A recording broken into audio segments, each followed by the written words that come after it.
Hello बच्चों, आपका स्वागत है हमारे यूट्यूब चैनल राज सर के साथ। आज हम आपको लेकर आए हैं एक्टिव पैसिव। कक्षा 10th कक्षा 12 दोनों के लिए अनिवार्य है। मैं कक्षा जो 12th का है वो भी हमने बता देंगे, क्योंकि उसमें क्या है, हिंदी की इंग्लिश बनानी होती है पैसिव में। ठीक है, बहुत आसान तरीके से और बहुत ही सरल तरीके से। देखो, आप पहले नंबर सभी बच्चे क्या करें, देखो ये जो चार्ट नंबर 1 दिया हुआ है, ये चार्ट नंबर जो 1 है इसे पहले याद करिए।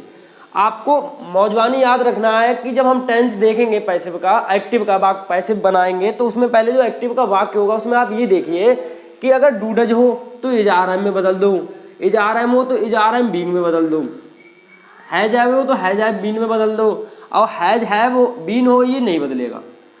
डिड का बाजवर कर दो, बाजवर का बाजवर बीन कर दो, हैड का हैड बीन कर दो, हैड बीन हो तो वाक्य में पैसिव नहीं बनेगा। ठीक है, बिल और सैल का बिल भी सैल भी कर दो, बिल भी सैल भी नो चेंज होता है।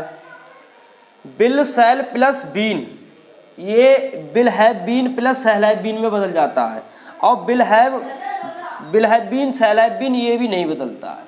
उसके बाद ये ऑब्जेक्ट, ये वाला सब्जेक्ट वाला चार्ट देखो।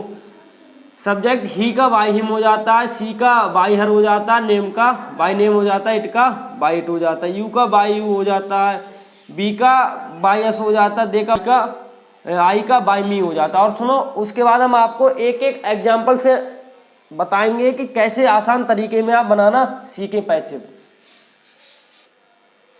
अब उसके बाद हम आपको उदाहरण लाते हैं। देखो, बहुत सरल तरीके से आप उदाहरण देखो। पैसिव जब एक्टिव से पैसिव, तो आप 3 बातें याद रखें। देखो, पहले आप वाक्य में ये पहचानना सीखें कि कर्ता क्रिया कर्म। तो पहले आप कर्ता को देखें, उसके बाद क्रिया को देखें, मैं हेल्पिंग वर्ब, फिर मेन वर्ब, फिर ऑब्जेक्ट। जब एक्टिव से आप पैसिव जब बनाते हैं तो जो ऑब्जेक्ट होता है वो कर्ता की जगह पर आ जाता है, और जो कर्ता होता है वो सब ऑब्जेक्ट की जगह पे चले जाता है।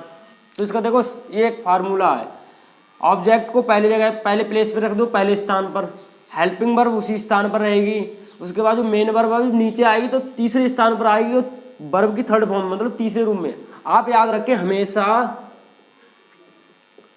पैसिव में वर्ब की थर्ड फॉर्म लगती है, वर्ब की थर्ड फॉर्म लगती है, ये तो आपको पता ही होगा। एक उदाहरण ले लिया मैंने आपके लिए। He drives a car. डूडज चार्ट नंबर 1 में था, डूडज दिया हुआ या ऐसे यस दिया जाता है। तो सुनो, ही ड्राइव्स ए कार, इसमें डूडज नहीं दिया, ऐसे यस दिया हुआ है, तो आप ये समझोगे प्रेजेंट इंडेफिनिट का है। ठीक है, तो उसके हेल्पिंग वर्ब डूडज होती है। तो हमने बनाया ये वाक्य पैसिव बनाया। तो एक कार, ये ऑब्जेक्ट हो गया, ये वर्ब हो गई मेन वर्ब या वर्ब केवल, और ये सब्जेक्ट हो गया। तो ये ऑब्जेक्ट को हम इधर लेकर आए तो ये बन गया पैसिव एक कार। ठीक है, पैसिव जब बनाते हैं इज आ रहा है, ऐसे डूडज का, तो इज बन जाता, इज हो जाता है, इज ड्राइवन बाय हिम। उसके बाद कक्षा 12th के बच्चों की एक्टिव पैसिव में क्या है कि हिंदी पैसिव दिए हुए उनकी इंग्लिश बनाने के लिए आती है, वही स्टोरी में आती है। उन बच्चों के लिए क्या है, हिंदी पैसिव वाक्य कैसे बनाए कक्षा 12वीं के लिए। उदाहरण देखो, उनमें क्या है, कर्ता छिपा होता है। जहां कर्ता छिपा होता है और जो करने वाला होता है काम वह छिपा रहता है, तो वो पैसिव कैसे बनाया जाता है। तो सेम यही रूल होता है। ठीक है, अगर प्रेजेंट का होगा तो इज आराम लगेगी, वर्ब की थर्ड फॉर्म लगेगी।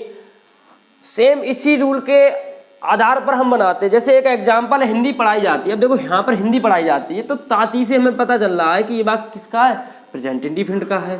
ठीक है, तो हमें पता है कि प्रेजेंट इंडिफिनिट में क्या हेल्पिंग वर्ब डूडज होती है। अब पैसिव में क्या होती है, इज आर एम हो जाती है, और वर्ब की थर्ड फॉर्म हो जाती है। तो आप एक बात याद रखो, जब पैसिव अगर हिंदी का होगा तो उसमें कर्ता छिपा होगा। तो यहाँ पर हिंदी पढ़ाई जाती है, किसकी, दूसरे के द्वारा पढ़ाई जाती है, तो यहाँ पर कर्ता छिपा हुआ है, तो हमें पता होना चाहिए पैसिव बना हुआ। तो इसकी अंग्रेजी कैसे बनेगी, हिंदी इज टॉट। ठीक है, अब उसके बाद आता है नेगेटिव। देखो, नेगेटिव में एक एग्जाम्पल है active, he does not read the book, तो ये ऑब्जेक्ट होगा, the book is not read by him. ठीक है, अब जैसे जो हिंदी वाले होते हैं उनको हम बताते हैं वो पैसिव। जैसे मोहन को नहीं पीटा जाता, तो मोहन को किसी, यहाँ पर करता क्या है, करता यहाँ पर छुपा हुआ है। मोहन को नहीं पीटा जाता क्योंकि जो पीटने वाला वो नहीं पीट रहा है, तो करता छिपा, तो यहाँ पर मोहन इज नॉट बीटन। ठीक है, इंटेरोगेटिव में क्या होता है, जो क्या हेल्पिंग वर्ब जिसमें पहले आ जाती है डू, इज, आर, एम, तो ये ऐसे बनते हैं। तो ये डू जो है जब ये जो ताज है ऑब्जेक्ट जब इधर आएगा तो ये सिंगुलर है, तो इधर आ जाएगा तो यहाँ पर इज हो जाएगी। तो is the Taj seen by him. क्या उसे पीटा जाता है? तो इज ही बीटिंग। ठीक है, ये आपको समझ में आ गया हो, बहुत अच्छी तरह आते हैं। उसके बाद हम बात करते हैं, इसकी बात करते हैं हु और हुम वाले पैसिव, ये कैसे बनाए जाते हैं। बहुत ज़रूरी है और आपको ये जान लेना है कि ये कैसे बनाए जाते हैं। हमने आपको फ्रेम बना दिया है, आपको स्ट्रक्चर से आप देखें। देखो ये एक्टिव ऐसे मतलब लिखा है यहाँ पर एक्टिव, देखो एक्टिव वाले आगे जो हु वाले होते हैं, हु दी होती है, फिर हेल्पिंग वर्ब, फिर वर्ब और फिर ऑब्जेक्ट दिया होता है, प्रश्नवाचक चिन्ह होता है। तो उन्हें बाय होम से फिर हेल्पिंग वर्ब, फिर ऑब्जेक्ट, फिर वर्ब की थर्ड फॉर्म, फिर प्रश्नवाचक चिन्ह। देखो एक एग्जांपल है, हु प्लेस क्रिकेट, मैच कौन खेलता है, तो by whom is cricket played. ठीक है, समझ में आया। अब होम वाले कैसे बनते हैं, home helping verb subject plus main verb plus प्रश्नवाचक चिन्ह, ये दिया होगा बाकी।